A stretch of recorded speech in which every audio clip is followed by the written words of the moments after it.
Hi guys, it's Mandy from Mandyleeplays, and today's video we're gonna do something a little bit spacey. In today's video, I'm going to be talking about my favorite sci-fi heavy JRPGs because I love nothing more than some space, time travel, and the existential crisis that comes with it. In this video, I want to recommend some sci-fi JRPGs for you guys and give a shout out to a genre that is really underrepresented. But before we get into the video, as always, if you end up liking this video, then please hit that like button, would appreciate it. And if you like this channel and would love to see more videos like this, then please consider subscribing. I would appreciate that as well. The first game on the list is Star Ocean Second Story R. The Star Ocean series is, by its name, a very sci-fi heavy game. So the whole Star Ocean series is kind of a niche series even today. And even though it didn't reach mainstream success like Final Fantasy, it still has a dedicated fan base and the games are honestly really good. And Second Story R has to be one of the more popular ones in the series. And Second Story R is actually a remake, and what I love the most is the graphics. It uses the 2D HD art style like in Octopath Traveler or the Dragon Quest 1 and 2 remakes, and it looks beautiful, guys. This game is gorgeous. But with all that being said, other than the title, what makes this game a sci-fi JRPG? Well, of course, it comes down to the story. So the story for Second Story R is a bit different. You have two protagonists and they're each going about their journey in two different ways, but they find themselves intertwined with each other, and you can actually pick which character you want to play as in the beginning, which is pretty cool. It also serves as a way to split the stories and the themes, because if you pick the guy, you get a more sci-fi heavy experience, but if you pick the girl, you get a more fantasy sci-fi experience. But what is the story about? Well, basically, the game kicks off with a massive anomaly that teleports a Federation officer light years away to a backwater, underdeveloped planet. That's his quote, not mine. If you go through the story as Claude, which is the guy, you view everything in a much more heavier sci-fi kind of story, whereas Reina, who is the girl, is a local of this backwater planet, so her adventure is a more traditional JRPG kind of experience with hints of sci-fi included. This clash makes the fast-paced combat and crafting a perfect matchup of high-tech gadgets and ancient magic. And apart from it having sci-fi elements, it is a really good game, so I highly recommend Star Ocean the Second Story R. Really good game. Alrighty, next is one of my favorite games of all time, guys, and I love any opportunity where I get to bring this game up. What's the game? Well, it's Nier Automata. So recently this game just celebrated their 10th anniversary, which is wild because I remember playing that game around day one. I just feel very old. But yeah, Nier Automata is such a fantastic game and a really good sci-fi JRPG. Like, man, I love this game so much. Where do I even start? So Nier Automata is not a space opera type of story. Its themes and sci-fi elements come in the form of technology, aliens, and androids. This game really takes its sci-fi elements to not only make the world cool, but to introduce the existential crisis that's going on in this world. This story is mostly about how we view technology and how technology views us. And it tackles a lot of the ethics that goes into making an android, making a robot, having it think. So the background of this game is that humanity has escaped to the moon and is leaving all the alien fighting to their androids that they made. And that's where we get 2B, 9S, and the rest of the party. So essentially, these androids are fighting a war that they didn't even start, and they just have to keep fighting until something happens. And this is where the Yoha Force is introduced. They are a military that just consists of androids, and very pretty androids, might I add. And your protagonist is named 2B, who is an android, and 2B is basically her model, not her name, because there's other 2B models. But whoopsies, some of these androids develop free thought and are like, peace out, I don't want any of this. And that's the crux of the themes of this game, and what it means to be human, and what it means not to be human, and what it means to be a robot, and what it means not to be a robot. The list goes on. And at its core, it's a JRPG as well, but the fun part about this game is that they use robotic stuff for their gameplay mechanics. Like, the chips you put into 2B are literally chips that you put into like a PC, and when you die, you come out of a vending machine as a new model, and you have to go to your dead corpse and take all your stuff back. And also, when you start the game, 9S is tuning you up to the options menu. He's telling you, oh, how does it sound? And then you put the volume, and then you put the brightness, which is just very cool. But anyways, besides that, Earth is in a bad place. There's a lot of abandoned buildings, broken structures, just desert everywhere, and a lot of these places are being taken over by the alien machines, which is another thing. The alien machines want to be human too, so they act like humans in an attempt to understand them, but they can't understand them because they're robots. It's like the Chinese room when it comes to AI. They can replicate it, but they can't replicate the feeling. That's essentially what these machine robots are going through. Overall, the story is so deep, so emotional, and all the uncomfortable feelings of being an android or a machine trying to be human. Now, there's a little quirk with this game that I always say,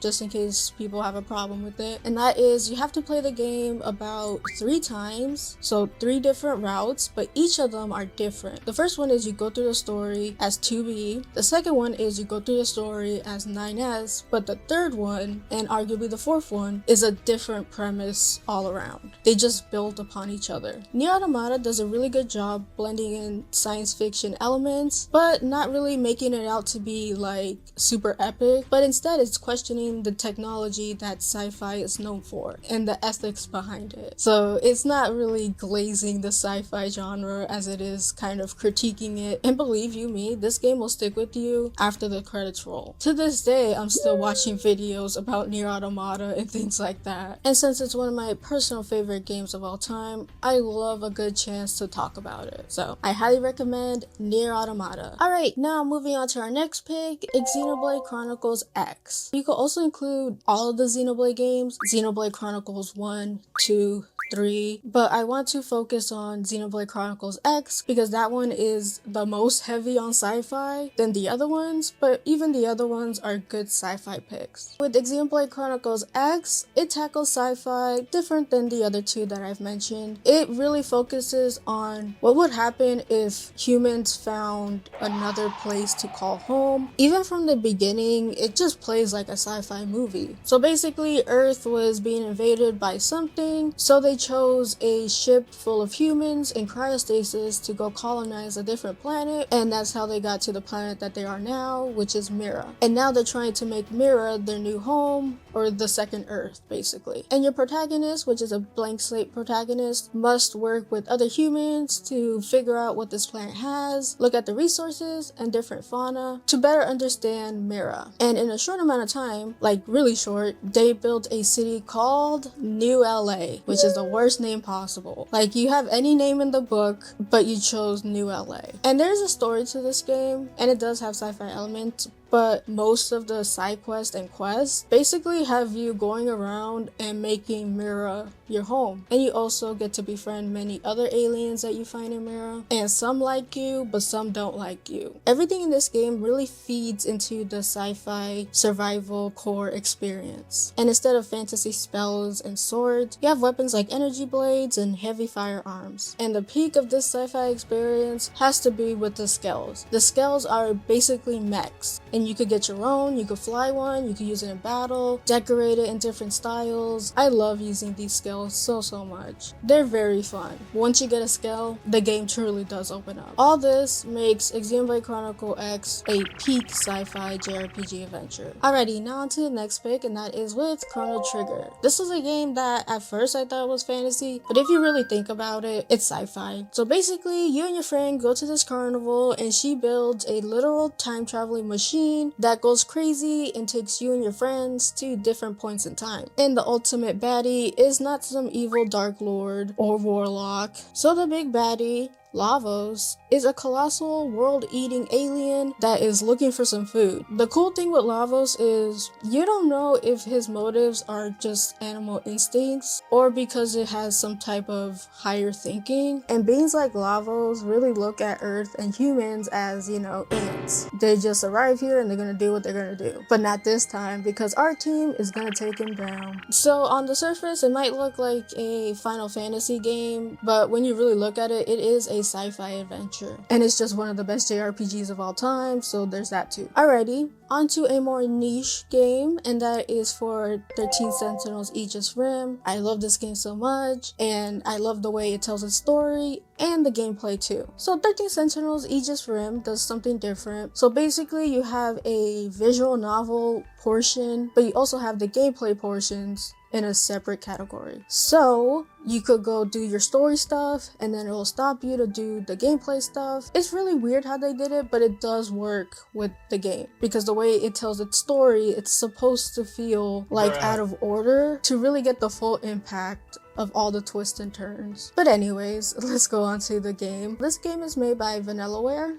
and produced or published by Atlas. Vanillaware is known for their art style, which is the very soft and pretty art style. But anyways, besides the pretty aesthetics, this game is just packing with sci-fi elements. You have mechs, time traveling, robots, intelligent tech, and there's also divergent timelines, aliens. This game looked at sci-fi requirements and said, I'm just gonna have it all. And it's funny because the same people who made 13 Sentinels Aegis Rim then went on to make Unicorn Overlord, which is a very stereotypical high fantasy game. So yeah, they just like to mix and match genres, which I love. But anyways, let's get into this story. Basically, you are a special person who could use a mech, and it's up to you to defend the city and by proxy, humanity. But in doing so, it quickly spirals into a lot of storylines with 13 different protagonists. Yes, 13, and they all have different stories. But towards the end, it does start to come together. There's so much going on, but it's so good. But there's also the gameplay portion, which is arguably not my favorite, but it's still fun. It's kind of a tactics JRPG. So basically, you have to prevent the aliens from getting to the core and destroying